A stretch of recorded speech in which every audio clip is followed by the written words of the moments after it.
Génesis, ayer y hoy, aprendiendo del pasado, de Génesis, ayer y hoy. Una de las manifestaciones humanas se transmite a través del grito. Cuando una persona grita, puede ser de alegría, puede ser de placer, pero también puede ser de ira, de insatisfacción, de bronca, de no estar feliz con lo que está haciendo o está diciendo en ese tiempo y en ese momento. Y entonces el grito, según el tiempo, la forma, la persona y el momento, pueden expresar características del personaje. Claro, es muy difícil en la vida hacer lo que uno le gusta hacer, o sea, trabajar de lo que uno quiere trabajar. Incluso para muchos es difícil conseguir trabajo.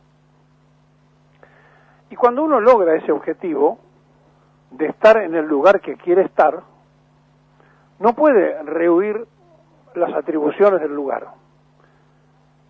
Este periodista quiso ser periodista, asumió una larga carrera para llegar a ser periodista y cumplir con todas las facetas de nuestra carrera: reportero, cronista, redactor, etcétera, etcétera, hasta poder ser entonces hoy la posibilidad de hacer editoriales. Pero resulta que hoy aparece cualquier chico a hacer una editorial, ya de entrada nomás, sin haber recorrido el andarivel de la experiencia o de lo que hay que conocer en la profesión. En la política pasa lo mismo. Y de pronto, cuando alguien se instala en un lugar que quería estar, pero que no llega por propia gravitación de su carrera política, de su trabajo político, sino porque las circunstancias lo ponen allí,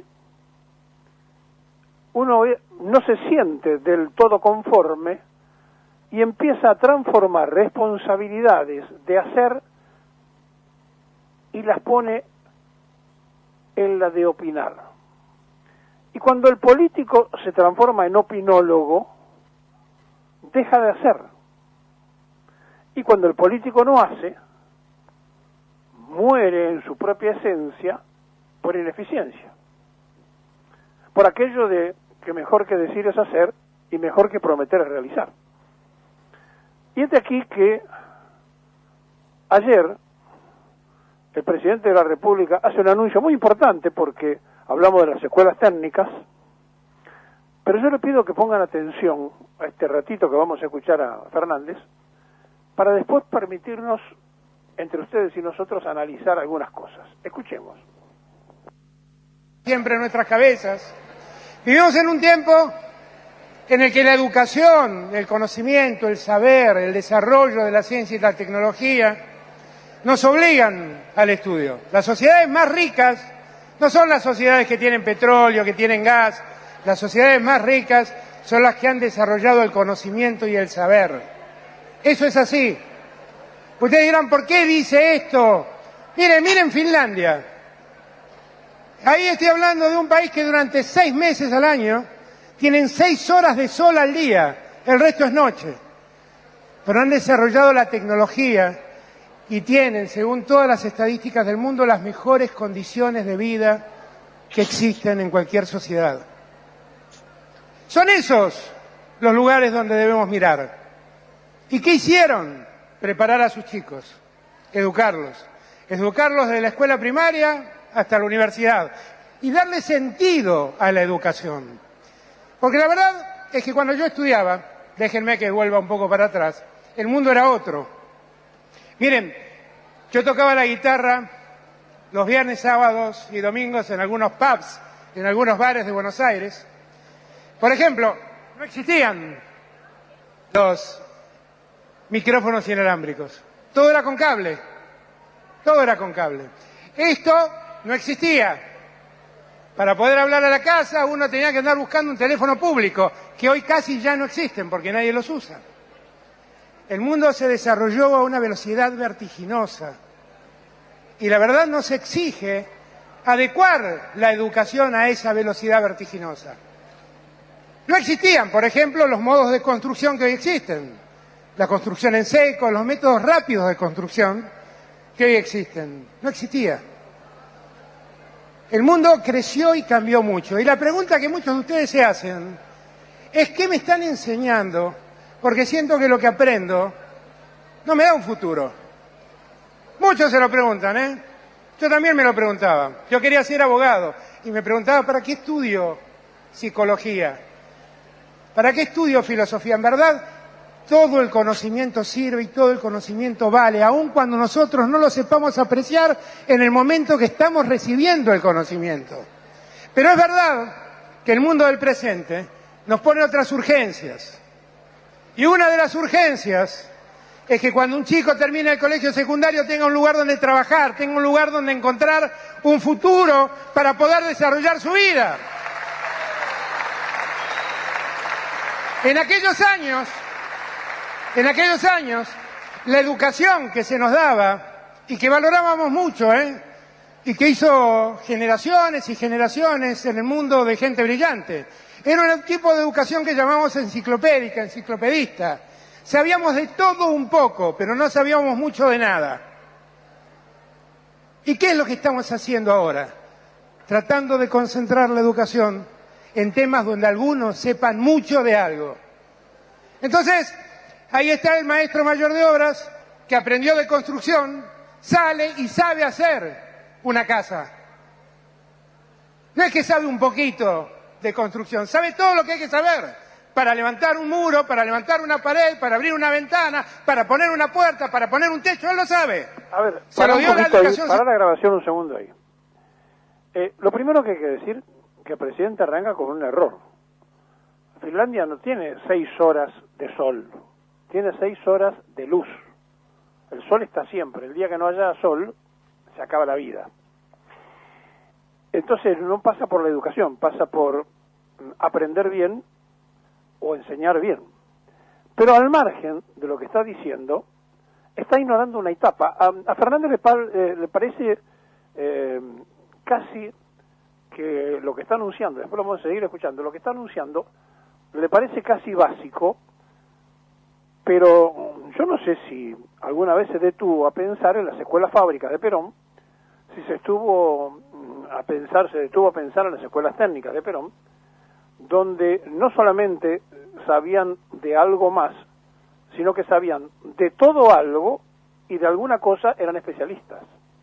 Porque el tornero sabía también qué había pasado en Egipto, qué había pasado en la historia americana y qué había pasado en la historia argentina. Entre esa historia argentina, Fernández, San Martín decía, serás lo que debas ser o si no, no serás nada.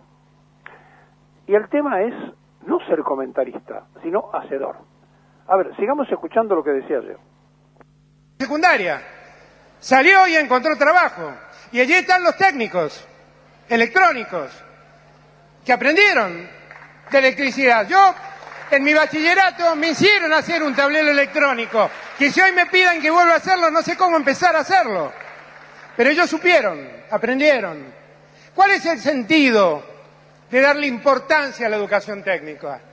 Es hacer que entre terminar el colegio secundario y encontrar un modo de vivir y de crecer en la vida, no haya que esperar mucho tiempo.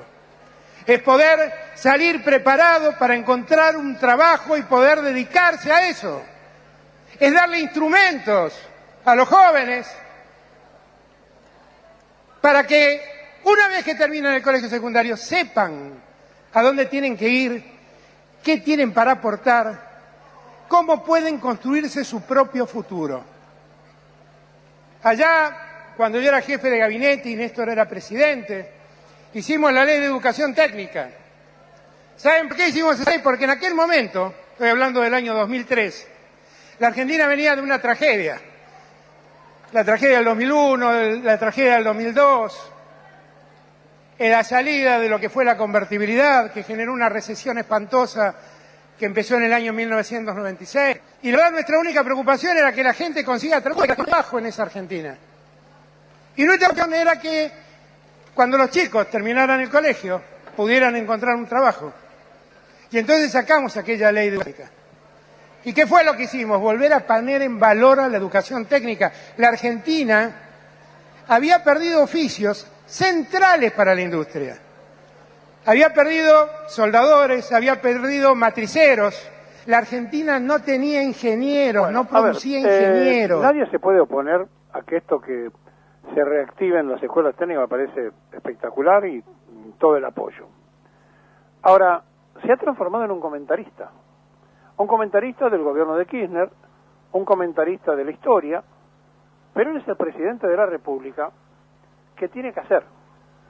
Y entre las cosas que tiene que hacer, tiene que corregir él, su ministro de Producción, su ministro de Economía, la inflación que está destruyendo el futuro argentino, porque al no estar contenida, al estar en el mismo nivel que con el macrismo, no solamente se corre en riesgo de perder las elecciones, sino de dar un paso tremendamente hacia atrás para que vuelvan justamente aquellos que en lugar de habérselos juzgado, condenado, explicado a la sociedad que eran los que dejaron el país quebrado, no, se los va a legalizar haciendo el acuerdo con el Fondo Monetario Internacional, legalizándole la estafa, porque una cosa es cuando se cumple con una deuda y otra cosa es pagar una estafa, porque se absorbió y se liquidó 44.000 millones de dólares sin ninguna clase de explicación. Todavía estamos esperando que el gobierno, este gobierno,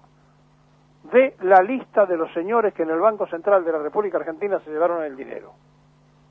Después va a terminar el presidente levantando la voz y gritando, porque en el fondo él sabe que esto que estamos diciendo es así, que se transformó en un comentarista y que él siente la frustración de que está haciendo promesas, pero no inaugurando nada. ¿Se imaginan ustedes? Perón hizo en 9 años 120.000 obras públicas. ¿Se imaginan si daba un discurso cada vez que se le ocurría una idea de hacer algo? Se pasaba hablando todo el tiempo.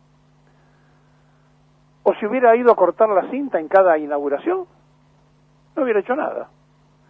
120.000 obras públicas en 9 años. Ahora, la verdad es que no pretendemos que haya otro Perón, pero sí pretendemos que se resuelvan los temas. Pero que se resuelvan los temas no como ayer y como hoy, lo van a resolver entre el gobierno nacional y el gobierno de Larreta, donde, y después lo vamos a explicar, están haciendo una especie de canje. Hacete cargo de los colectivos, que yo te legalizo todo lo que hizo mal Mauricio Macri. ¿Qué es lo que hizo mal? Mira, hizo cientos de cosas mal, pero una cosa fue que siendo presidente de la República, puso a disposición de la ciudad, como sabía que la ciudad le iba a pertenecer en votos por un tiempo largo, tierras fiscales que le correspondían a la nación, entre ellos, por ejemplo, las playas ferroviarias de Caballito, por ejemplo, y todo lo que podemos estar agregando y diciendo, como también cualquiera de las tierras ferroviarias que son nacionales, fueron pasadas al gobierno de la ciudad de manera arbitraria y violando todas las leyes. Entonces ahora van a negociar, hacete cargo de los colectivos, pero yo miro para otro lado con el desastre que hizo Mauricio Macri. Después se lo explico. Pero ¿a dónde queremos llegar con esto? No se puede 2 años de gobierno seguir comentando, porque la pandemia ya pasó, ya estuvo, ya está, o si ustedes quieren, seguirá estando. Faltan 2 años para que la gente vuelva a votar. Y ya los mismos oficialistas que trabajan en C5 se dedican a decir ahora que se pierden las elecciones. Porque también en ese canal están divididos entre los que defienden a Fernández y los que defienden a Cristina. Y la verdad, la sociedad no está preocupada por si Fernández gana o pierde. La sociedad está preocupada porque votó algo que no ve. Que se resolvieran los problemas que dejaban los que estaban antes. Y entre los problemas que dejaron los que estaban antes es el no transformar la vida política en comentarista, en hacer lo que dijo San Martín, ser lo que uno debe ser porque si no, finalmente, Fernández, no sé nada.